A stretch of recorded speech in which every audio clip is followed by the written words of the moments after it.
Okay.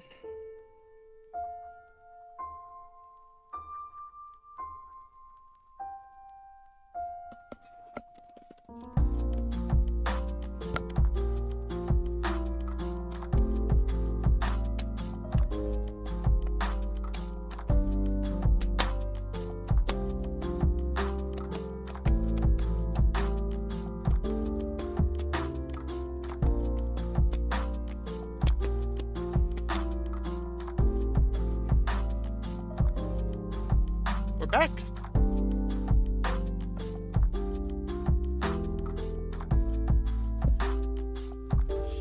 It's been a while. It's alright though. We're gonna pick back up where we left off.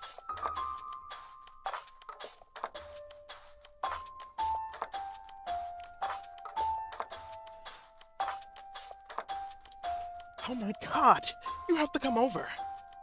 Why? What's wrong? What's going on? What's going on? You wouldn't believe. Okay, calm down. I'm not kidding. Like, get Herb out of bed. I feel like I'm about to lose, but I can't just, yes, you can. Like, after a long pause. What about Trish? What about her? Okay, relax. I'll be there soon. Good luck. I guzzled 2 Diet Cranks, and they actually calmed me. I took deep breaths until I felt lightheaded. Turn it down a little bit. Then I did a drawing of Sasquatch eating a hoagie. The popsicle truck hadn't squealed around the corner for at least an hour. Or had it? No? Okay. It must have gone on break. He must have slammed the brakes. It was Dad? No way. It had to be a trick. The nurse was a trick. The nurse was a tick. I almost laughed, pacing between my bed and the wall. It couldn't be him. I needed to not think. I needed to think of something else. Was that a sound? Was that jingling outside? I drew a guy with perfect teeth holding an armload of different toothpaste tubes. Underneath, I wrote advertising. It helps me decide. I wonder if it was funny. I tore up the drawing. I wondered why there wasn't a short word for a freezer, like fridge. Reezer? Frez? You're losing it, you're losing it, you're losing it. I jumped up and down for 10 minutes until Trish started tossing shoes. I lay down with the pillow over my head. I flipped onto my left side and then my right. What's taking Blake so long? I thought of how she handled everything so much better than I did. Especially since 15 minutes ago she was this fluffy blonde cheerleader every guy in school was all trembly about. Every girl was maxing mom's visa just to be like. Oh, Lake, do you want to come out with Connor, Brad, and Tim for sushi? Oh, Lake, do you want to come out with Mitch, Reed, and Billy for skeet shooting? Oh, Lake, do you want to come out with Christy, Gwen, and Kirsty for a musical about Princess D? Back then, Lake wouldn't have looked in my direction if I was in fuego, and she was holding a perfume extinguisher. But then, at a football game, she fell from the top of the cheerleading pyramid, jazz hands all the way down. She came plummeting back to earth. She fell from grace. She leaped from the nest. Gravity is inevitable. The ambulance screeched and wailed. It dug ruts across the field. Crouch doucheback blew his whistle 69 times. There were parents and students crying, parents and students praying, parents and students whispering encouragements, but there was no duct taping Lake's spine back together. Not even by the cute doctor with the convertible Sab who wrote prescriptions for birth control and acne gel. I popped another Diet Crank, looked at it, and then poured it into a fern into the hallway. Almost a year later, when they finally let Lake out of the clinic, she'd undergone a reverse transformation. The rear butterfly to caterpillar. She stopped wearing makeup and jewelry. She stopped shaving her legs and her armpits. It freaked all the Kirsties out. The head ones complained, and the lesser Kirsties complained, too. There was a special faculty meeting, and Herb had to come to school to remind Principal Weathers about this crazy thing called the Constitution. For a while, the new Lake was all anyone in school talked about, and so they found a girl named Clarissa, rumored pregnant, actually just Haagen-Dazs, to dissect instead. But there was a time if Lake McLean did something, no matter how small, everyone else did it too. Like when she wore a pretzel around her neck on the length of red ribbon, and 2 days later, half the girls in school had them hanging in front of their sweaters like tiny beagle turds. Bzz, bzz. I jumped about 12 feet in the air. If I'd had claws, they would have sunk into the ceiling. I didn't have claws. It was only the bell. I slapped my face a couple times and then tiptoed downstairs. Yo, Sophie, Herb said, giving me his grin. He wheeled Lake over to the threshold and into the living room. You girls have a rockin' time. You're the best, Herb, I said. I'll be back in a couple hours. I got some deliveries. Herb had started a business in his kitchen. Totally sweet rounds, making his own cookies and selling them door to door. In the middle of the night, he gave me the double thumbs. By day, I get kids and moms. After dark, all bets are off for the munchies crowd. I crouched so Lake could put her arms around my neck and then carried her up the first flight of stairs. She weighed less than nothing. Remember that time you wore that pretzel around your neck? I whispered. Lake post-plummet memory could be better, which actually saved her a lot of embarrassment. A pretzel? Hold on, chat.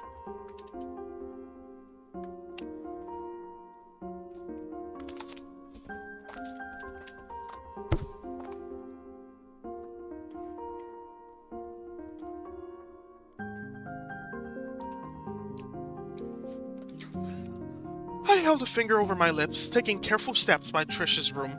And then Dana and all of them wear one too. They did? I put her on the bed propped with pillows, then went back down to her guitar chair, taking the stairs 3 at a time. Bing, bang, bang. Sophie? Trish called, but I blew by, pretending not to hear. After the accident, Lake's boyfriend dropped her and her ringtone friends dropped her, and Dana Danes, her best lifelong blood sister, dropped her. Right into my lap. One morning, she showed up on my front step. I was too surprised to do anything but stand there all, can I help you? And she goes, you seem interesting, hun. Are you gonna let me in? We've been best friends ever since. I keep waiting for her to ask herself why. She says it's weird how you can be a completely different person inside and not realize it. I tell her I can't wait until my leggy Scandinavian supermodel bubbles to the surface. She laughs and apologizes about how stuck up she used to be. Oh, Sophie, I'm so sorry. I was such a jerk. Yeah, you pretty much were. Shut up. You're not supposed to agree. I let her chair back up and she leveraged herself into it. So, what's the huge emergency? I opened my mouth, but I could feel myself about to cry. Lake took my hand and held it. Just tell me. It's okay, whatever it is. The nurse, I said. No way, you're pregnant? No, the nurse is after me. Lake burst off laughing. Oh my god, hon, you actually had me scared. My expression didn't change. She stopped laughing. Yesterday, it's a truck. Now today, it's a nurse? I had to admit, it sounded astonishingly stupid. She just sort of appeared. Lake let go of my hand and rolled back half an inch. Appeared? Where? In detention, with my dog. You don't have a dog. I used to. What happened to it? It died. A magic nurse has your dead dog, she said. It wasn't a question. She says I have something of hers, but I don't know what it is. Lake nodded. Outside there was squealing tires and a faint jingling. I didn't tell her about my father. I already sounded like a lunatic. The rest of the story had to be handed around in little bites, like salmon appetizers. I know, I sound paranoid. She didn't bother to deny it. I'm scared, I said. Of what? Pretty much everything. So can you please sleep here tonight? If she stayed over, I'd have time to explain about my father. Maybe let her read Mr. Puglisi's essay. I could tell her about Twinkle. Most of all, I could ask her to come to the lab with me tomorrow. I had to go. But there was absolutely no way I could go alone. Lake sighed. Sophie, perennially at odds with the world. I sighed back. Lake, helping each of us know ourselves better through the miracle of gratitude. She laughed. Please say yes. Lake lit a unfiltered Winston and blew the smoke through her nose. How did I end up hanging around with you again? I don't know. Court order? She flicked ash in a plant. I waved away the smoke. What? Nothing. Except now all my clothes smell like some guy named Vinny. Lake held up a pair of thigh-high latex boots. You're worried about these? I grabbed them from her. When the big bomb falls and the zombies are roaming in hungry packs and you and I are hiding out in our well-stocked wheelchair-acceptable mountain cave, those boots will be our most important possession. She laughed and put the cigarette out, crushing it between the pages of Splinker's Beefing Up Your ValCap 1001 Words. So, are you gonna stay or not? Why don't you just go get some hot chocolate, Lake said, while I call Daddy. End of chapter.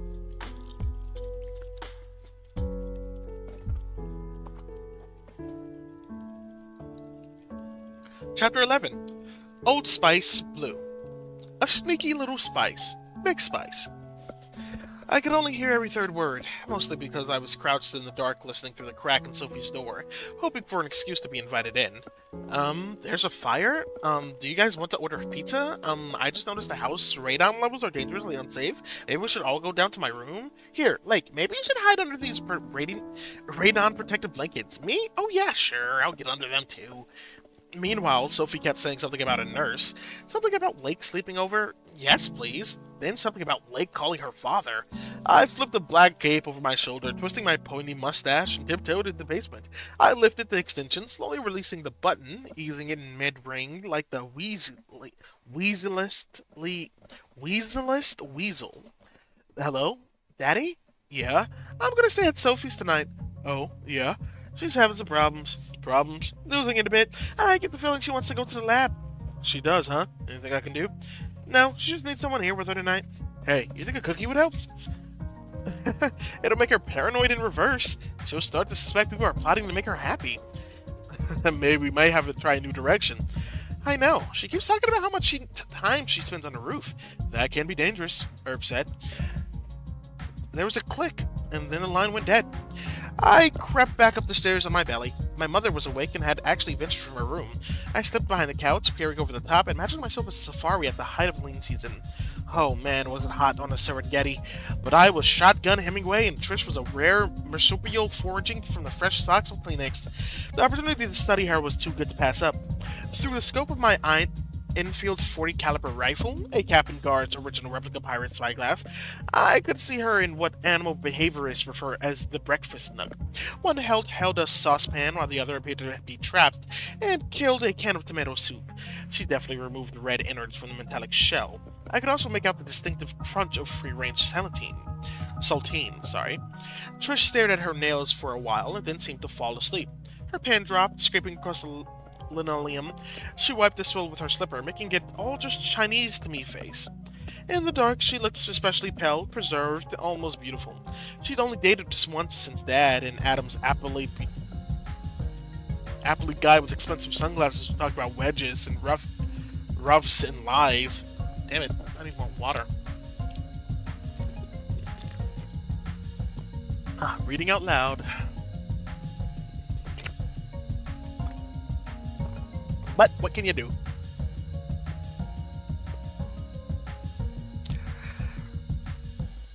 He talked about bringing me over to the course for a few lessons. Trish made an elaborate dinner, then stared into her glass for most of the night. Sunglasses didn't seem worried. Mom was about to go face down in asparagus. He demonstrated the proper way to hold a fairway wood using a soup ladle. Sophie leaned over and told him she was wearing a leather thong. He shanked one into the rough. She told him I would rather eat a club deep fried than hit a ball with it. He sliced one into the pan. Then she told him she was wearing a home arrest ankle bracelet for selling airplane glue to grade schoolers. Sunglasses never came back.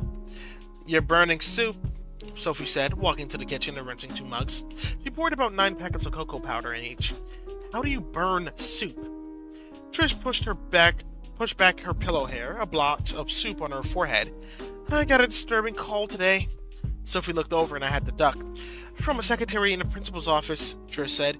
She was not asking me to donate to the library fund. I swear, it's like I have this big neon arrow on my back, Sophie said. It's always blinking. Find fault with me. Write me a detention slip. Trish took a spoonful of soup, looked at it distastefully, and put it back into the bowl. So, you're claiming the punishment is undeserved? There are wardrobe concerns, Sophie said. Coach Doucheback is a stickler. Doucheback? Doucheback. Trish pulled her robe tighter. I could see her imagining a dirty locker room, cold and prescriptionless, and having to change to shorts for laps around the soccer field. Besides, Mom? That call wasn't today. It was a couple days ago.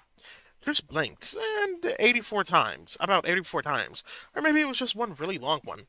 Today you were supposed to come in for a disciplinary conference. I was? With Mr. Pluglosi? Who? Who? Also, it's my birthday tomorrow. Yeah, I know, Trish said, clearly not knowing. Guess what I want for a present? Things are a little tight at the moment, Sophie. The insurance check is, you surprised, late again. That's fine, Sophie said. It doesn't cost anything, at least not money-wise. Trish switched to her "it's all just Albanian to me" face. Sophie got up and pulled the yellow pages off the shelf and started leafing through them, stopping to separate D from E. I could just make out dental hygienist from endocrine glands, joined by spattered oatmeal, and H from I. Halitosis relief from endocrine furniture, joined by a single globule of Smuckers. She stopped at L and jabbed her finger onto the page in a small square ad that I could just make out with a spyglass. It was the listing for the Fade Labs. Anyway, what I want, Mom, actually, what I need is to go here. Just pulled a calcified Kleenex from her robe, unfolded it, and blew her nose. I know we've had this talk before, or tried to, and I know I promised not to bring it up again. And then don't.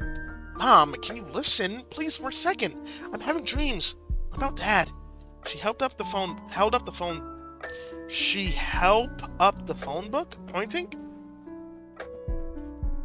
No way is that a spelling mistake. She help up.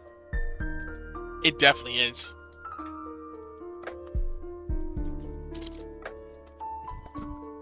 She held up the phone book, pointing.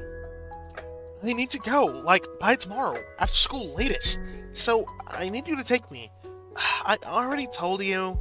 Sophie slammed her fist down. A salt shaker fell to the floor. Trish looked up, shocked. I looked up, shocked. Mom, have you taken stock of our situation lately? I am losing it.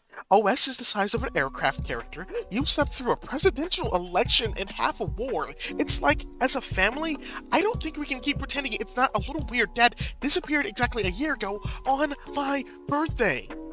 Trish got up and poured her soup into the sink. I'm too tired for this. Yeah, it's exhausting, Sophie said, flipping channels.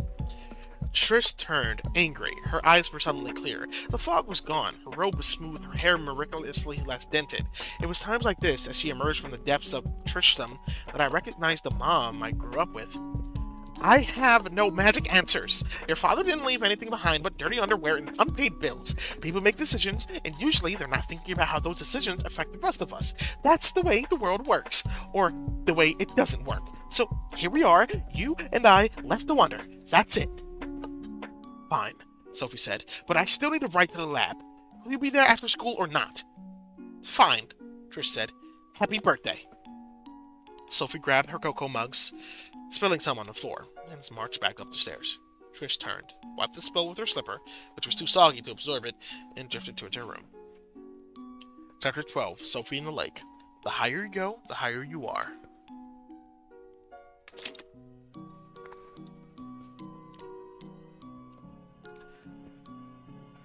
Okay, I'll stay, Lake said as I slid back into my room. On one condition. I put the mug down. What? You take me out to the roof with you. Spilled cocoa dribbling down my leg. No way. Lake started to gather things. Okay, if you'd be so kind as to bow for me, I'll let Daddy know he should start warming up the van. You don't understand, I said quietly. It's a tiny space, and I can barely pull myself up. Then you better figure out a new method, she said, winding her hair around one finger. But if you fall, it won't be the first time. She was testing me. Fine. We were always doing what Lake wanted anyway. The mall, the park, the pool. For once, there was something that I knew about that was just mine, and it was weird and dangerous, and she needed my help to do it. Ding dong, I said, and pushed open the window. A cool night breeze blew in from the 3 stories below. Elevator's here. By putting Lake out first and holding the trim, I was able to squeeze behind her. I stood with one foot on the edge, but still. There was no room for my other foot. She didn't look so confident as she watched me getting ready to swing up and grip the leaves. It was a one-shot. If I missed, there would be no reaching back. Wait, Lake said, but I'd already let go. I could see black sky between my fingers as they coppled against shingles, digging frantically for my grip. My left hand stood tearing off some skin, but the other held. I pulled myself up the rest of the way. Sophie? I let out a little yell of surprise, scraping my boots back and forth. A couple of shingles came loose and crashed onto the rocks below. Sophie! I peered back over the edge, laughing. You asshole, she said. You still want to come up here? She looked down. You could just make out the dumb little statues Trish had put along the walk. A rabbit, a clown, and a lantern holding a jockey. You might clear the jockey, I encouraged, but you'll never make it to those comfy shrubs. Lake reached up, her mouth set. I lowered the belt I'd stuffed into my waistband. She looped her arms in. I pulled enough so she could grab the eaves, then adjusted position, dragging until she wedged her butt against a 2x4. Oh my god, she said. What? This is the single greatest thing ever. Lights twinkled all the way out to the strip malls along the highway. Cars rumbled slowly through town, their high beams vibrating like pigs sniffing for truffles. My father used to bring me up here and point out constellations, I said. He'd go, "We're in the sky together, sweetie. I'm the string and you're the kite." That is so disgustingly sappy, Lake said. There's way worse I haven't told you, I laughed. You have no idea. Maybe it's not me you should tell. What's that supposed to mean? I asked. Lake leaned back and crossed her arms. It's alright to see someone, you know. See? Like a doctor? Pills and stuff? Unbelievable, I said. Even you? She made an effort to brighten her face. Listen, it's just that I worry when... I stood up and stuck one foot out, letting it dangle over the edge. I spread my arms and tilted my head back. See? See? She said. This is exactly the sort of thing I was talking about. I bet you $100, I said, my stomach all swervy. If I do a swan dive up to the front steps, I'll wake up tomorrow and everything will be fine. Lake grabbed my ankle. Instead of helping me, it made me start to lose my balance. Hey, I said, but she kept pulling. Stop it, she said. Don't, I said, falling a degree at a time. She squeezed my ankle, but there was no way she could hold me, and there was nothing for me to grab. I could see over the edge of the roof. I didn't want to fall, but then, I sort of did. I closed my eyes, weightless. Oh man, what in the hell are you guys doing? OS grabbed my arm and swung me back into the shingles where I lay flat. You're here, I said, breathing hard. Of course I'm here, he said angrily. I mean, where else would I be? Your sister is nuts, Lake said. He nodded. I mean, is my sister nuts? It's okay, though, I laughed. I have a great medical plan. I even have my own private nurse. Lake lit a cigarette. The three of us stared out at the cars and stores and cul-de-sacs while her smoke rose up in one long plume. Chapter 13. Mr. Puglisi. Puglisi. The day my father disappeared. Essay number 3.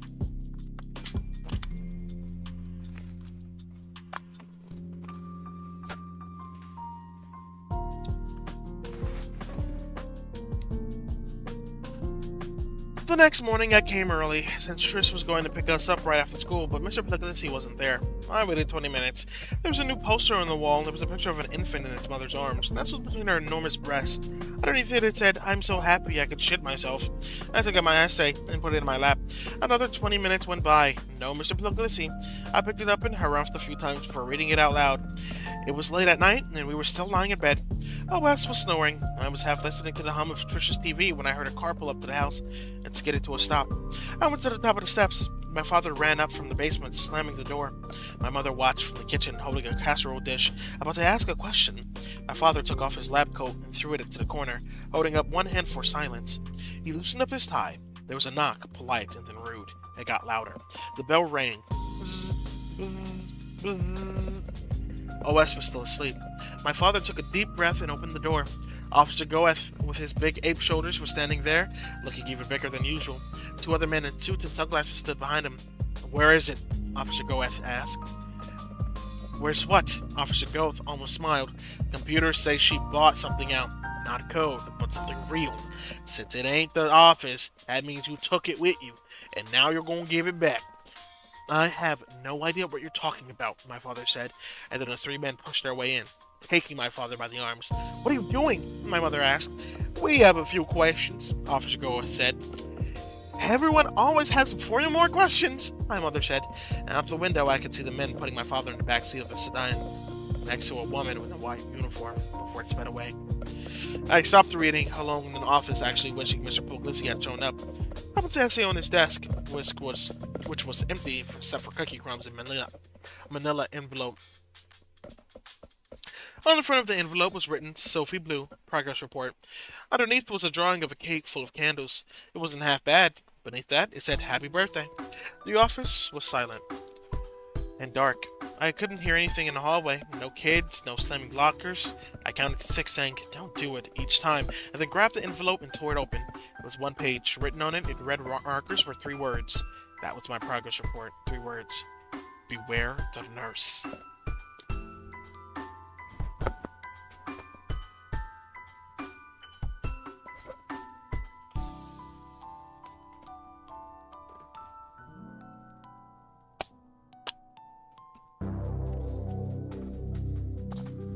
Maybe reading this out loud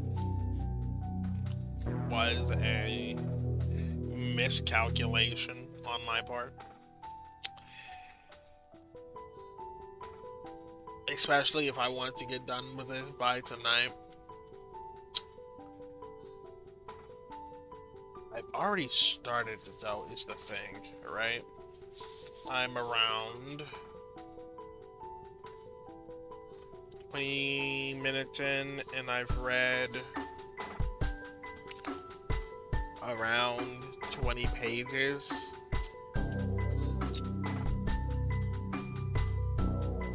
Doing some quick maths. It's gonna take me around an hour. 2 hours really. To finish this book.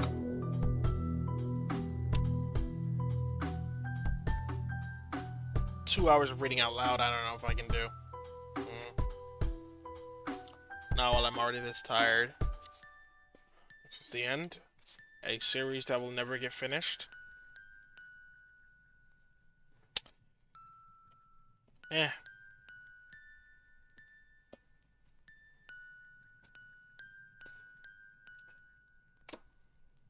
No one's here, anyway. I'll finish it on my own. Easier that way.